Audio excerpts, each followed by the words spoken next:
Hello दोस्तों, एक बार फिर स्वागत है आपका नीतीश स्टडी यूट्यूब चैनल में। तो दोस्तों, आज की इस वाली वीडियो में हम लोग पढ़ेंगे जीके जीएस का 20 अति महत्वपूर्ण प्रश्न, जो सभी प्रश्न सिलेक्टेड है और आपके आने वाले सभी प्रतियोगिता परीक्षाओं के लिए काफ़ी इंपॉर्टेंट है। तो इसीलिए आपको वीडियो को शुरू से लेकर अंत तक एक बार जरूर देखना है। और वीडियो के अंत में आपसे एक सवाल भी पूछा जाएगा, जिसका उत्तर आपको नीचे कमेंट बॉक्स में बताना है। तो चलिए वीडियो को शुरू करते हैं। तो आज का पहला सवाल है कि एशिया विकास बैंक का मुख्यालय कहाँ है। एशिया विकास बैंक का मुख्यालय कहाँ है? तो ये आपका हो जाएगा कि मनीला में एशिया विकास बैंक का मुख्यालय है। तो पहला प्रश्न का सही जवाब हो जाएगा ऑप्शन नंबर ए। चलिए अगला सवाल देखते हैं। दोस्तों, अगर आपको किसी भी सवाल का उत्तर पहले से पता होगा तो कमेंट बॉक्स में जरूर बताइएगा। तो अगला प्रश्न है कि सर्वप्रथम किस राज्य में राष्ट्रपति शासन लागू हुआ था। सर्वप्रथम किस राज्य में राष्ट्रपति शासन लागू हुआ था? तो ये आपका हो जाएगा कि पंजाब में सर्वप्रथम राष्ट्रपति शासन लागू हुआ था। तो दूसरा सवाल का सही जवाब हो जाएगा ऑप्शन नंबर सी। चलिए अगला सवाल देखते हैं। अगला सवाल आता है कि कैलामाइन किस धातु का अयस्क है। कैलामाइन किस धातु का अयस्क है? तो ये आपका हो जाएगा कि जीक धातु का कैलामाइन अयस्क है। तो तीसरा प्रश्न का सही जवाब हो जाएगा ऑप्शन नंबर ए।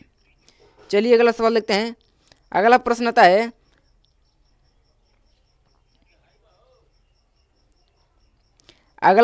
है कि रक्त लाल किसके कारण दिखता है। रक्त लाल किसके कारण दिखाई देता है? तो ये आपका हो जाएगा कि हीमोग्लोबिन के कारण रक्त हमें लाल दिखाई देता है। तो इस प्रश्न का सही जवाब हो जाएगा ऑप्शन नंबर ए। चलिए अगला सवाल देखते हैं। अगला सवाल है कि लक्षद्वीप की राजधानी क्या है। लक्षद्वीप की राजधानी क्या है? तो ये आपका हो जाएगा कि कवारती। ठीक है, कवारती लक्षद्वीप की राजधानी है। तो पांचवा सवाल का सही जवाब हो जाएगा ऑप्शन नंबर सी। चलिए अगला सवाल देखते हैं। अगला सवाल है कि नाटो का मुख्यालय कहाँ है। नाटो का मुख्यालय कहाँ है? तो ये आपका हो जाएगा कि नाटो का मुख्यालय ब्रुसेल्स में है। ठीक है, नाटो का मुख्यालय ब्रुसेल्स में है। तो छठवां सवाल का सही जवाब हो जाएगा ऑप्शन नंबर डी। चलिए दोस्तों, अगला सवाल देखते हैं। अगला प्रश्न आता है कि भारत में मेट्रो पुरुष किसे कहा जाता है। भारत में मेट्रो पुरुष किसे कहा जाता है? तो ये आपका हो जाएगा कि श्रीधरन को भारत में मेट्रो पुरुष कहा जाता है। तो सातवां सवाल का सही जवाब हो जाएगा ऑप्शन नंबर डी। चलिए अगला सवाल देखते हैं। अगला प्रश्न है कि पंचतंत्र की रचना किसने की थी। पंचतंत्र की रचना किसने की थी? तो ये आपका हो जाएगा कि विष्णु शर्मा ने पंचतंत्र की रचना की थी। तो आठवां प्रश्न का सही जवाब हो जाएगा ऑप्शन नंबर बी। चलिए अगला सवाल देखते हैं। दोस्तों, अगर आपको वीडियो अच्छी लग रही है तो वीडियो को लाइक करिएगा। अगर हमारे चैनल पर नए हैं तो चैनल को सब्सक्राइब कर लीजिए। तो अगला सवाल है कि मानव शरीर में कुल कितनी हड्डियाँ पाई जाती है। मानव शरीर में कुल कितनी हड्डियाँ पाई जाती हैं? तो इसका उत्तर आपको कमेंट बॉक्स में बताना है। तो बताइए कि मानव शरीर में कुल कितनी हड्डियाँ पाई जाती है। तो चलिए अगला सवाल देखते हैं। अगला सवाल है कि पल्लवों की राजधानी क्या थी। पल्लवों की राजधानी क्या थी? तो ये आपका हो जाएगा कि कांचीपुरम। ठीक है, पल्लवों की राजधानी कांचीपुरम थी। तो 10वां सवाल का सही जवाब हो जाएगा ऑप्शन नंबर ए। चलिए अगला प्रश्न देखते हैं। अगला सवाल आता है कि नागरहोल राष्ट्रीय उद्यान किस राज्य में स्थित है। नागरहोल राष्ट्रीय उद्यान किस राज्य में स्थित है? तो ये आपका हो जाएगा कि कर्नाटक में नागरहोल राष्ट्रीय उद्यान स्थित है। तो 11वां प्रश्न का सही जवाब हो जाएगा ऑप्शन नंबर सी। चलिए अगला सवाल देखते हैं। अगला सवाल आता है कि यूरोप का अखाड़ा किस देश को कहा जाता है। यूरोप का अखाड़ा किस देश को कहा जाता है?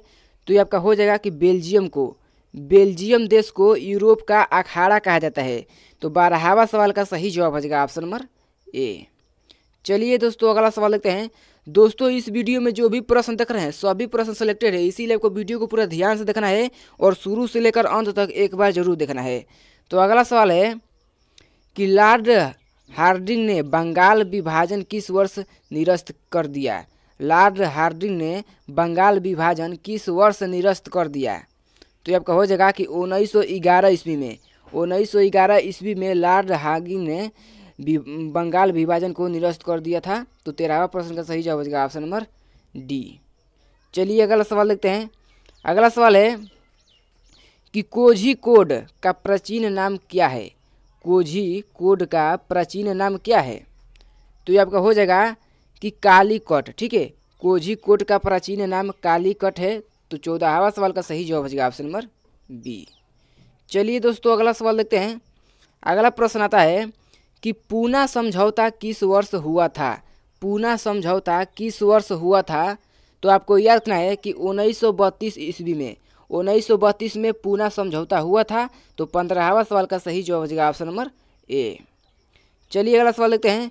दोस्तों अगर अभी तक आपने वीडियो को लाइक नहीं किया है तो वीडियो को कृपया करके लाइक कर दीजिएगा और वीडियो को अपने दोस्तों में ज़्यादा से ज़्यादा शेयर करिए। ठीक है, तो अगला सवाल है कि दास कैपिटल पुस्तक के रचयिता कौन है। दास कैपिटल पुस्तक के रचयिता कौन है। तो आपको याद रखना है कि कार्ल मार्क्स ने, कार्ल मार्क्स दास कैपिटल पुस्तक के रचयिता है। तो 16वां सवाल का सही जवाब हो जाएगा ऑप्शन नंबर सी। चलिए अगला सवाल देखते हैं। अगला सवाल है कि कांग्रेस का प्रथम विभाजन किस अधिवेशन में हुआ था। यानी कि कांग्रेस का प्रथम विभाजन किस अधिवेशन में हुआ था। तो ये आपका हो जाएगा कि सूरत अधिवेशन में। ठीक है, सूरत में। तो 17वां सवाल का सही जवाब हो जाएगा ऑप्शन नंबर ए। चलिए दोस्तों अगला सवाल देखते हैं। अगला सवाल आता है कि निम्न में से रूस का राष्ट्रीय खेल क्या है।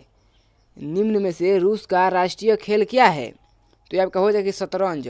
रूस का राष्ट्रीय खेल शतरंज है। तो 18वां सवाल का सही जवाब हो जाएगा ऑप्शन नंबर ए। चलिए दोस्तों अगला सवाल देखते हैं। अगला प्रश्न आता है कि भारत का नेपोलियन किस शासक को कहा जाता है। भारत का नेपोलियन किस शासक को कहा जाता है। तो ये आपका हो जाएगा दोस्तों कि समुद्रगुप्त को। ठीक है, समुद्रगुप्त को भारत का नेपोलियन कहा जाता है। तो 19वां सवाल का सही जवाब हो जाएगा ऑप्शन नंबर डी। चलिए दोस्तों अगला सवाल देखते हैं। अगला प्रश्न है कि नादिर शाह ने भारत पर आक्रमण किस वर्ष किया था। नादिर शाह ने भारत पर आक्रमण किस वर्ष किया था।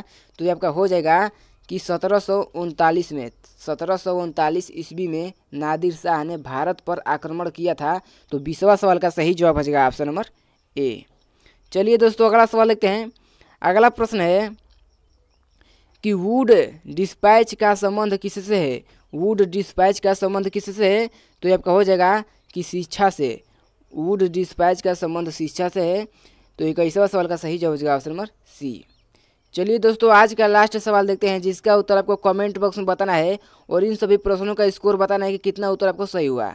तो आज का लास्ट सवाल है कि विश्व जनसंख्या दिवस कब मनाया जाता है। विश्व जनसंख्या दिवस कब मनाया जाता है। तो कमेंट बॉक्स में इसका उत्तर बताइए। अगर आपको वीडियो अच्छी लगी तो वीडियो को लाइक कर दीजिएगा, चैनल को सब्सक्राइब कर दीजिएगा। तो चलिए मिलते हैं अगले वीडियो में। तो धन्यवाद, जय हिंद।